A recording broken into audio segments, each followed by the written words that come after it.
Hi, I'm Rich Brown for CNET. Today we're going to take a look at the Acer Aspire 7600U. So this is a 27-inch touchscreen Windows 8 all-in-one from Acer. It costs $18.99 and it certainly has the appearance of a high-end, slick-looking PC. You can see here it has the familiar edge-to-edge glass and a nice big display. This is a 27-inch screen that's 1920 by 1080 resolution.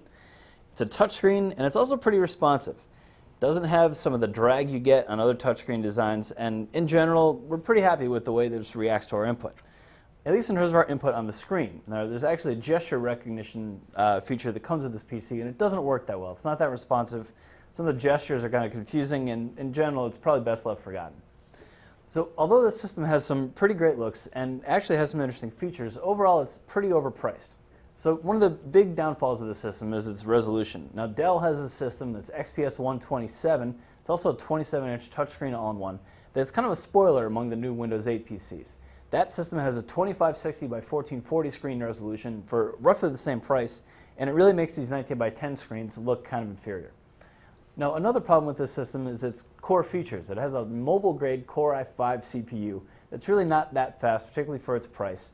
Otherwise, it's pretty well equipped, but again, not enough to justify its high-end price tag.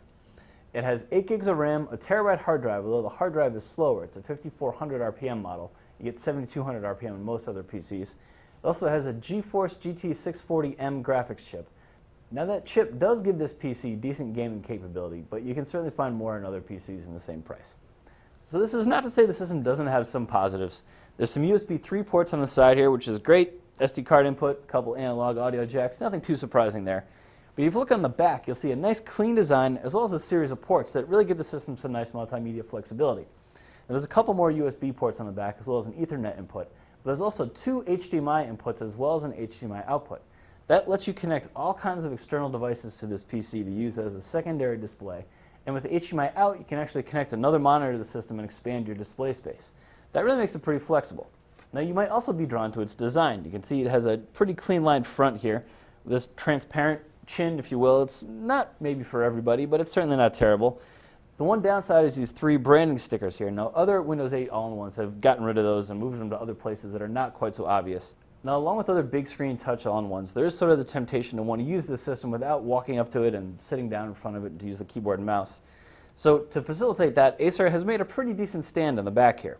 So it's a glossy plastic design, and you can see it has the power cable going right into the bottom here. That's kind of interesting, but not really that functionally important. But what's nice about the stand is how easily adjustable it is. Now you definitely need some desktop clearance in order to really use it, but you can see it drops down and comes back up with very little hassle. So you might have heard that Acer is trying to revamp its image as sort of a bargain basement PC vendor, and this system is pretty good evidence that it's starting to pay attention to design and really make a nice looking computer. But while it might hit some of the right aesthetic notes, overall the system doesn't have enough value to justify its price. So I'm Rich Brown. This is the Acer Aspire 7600U.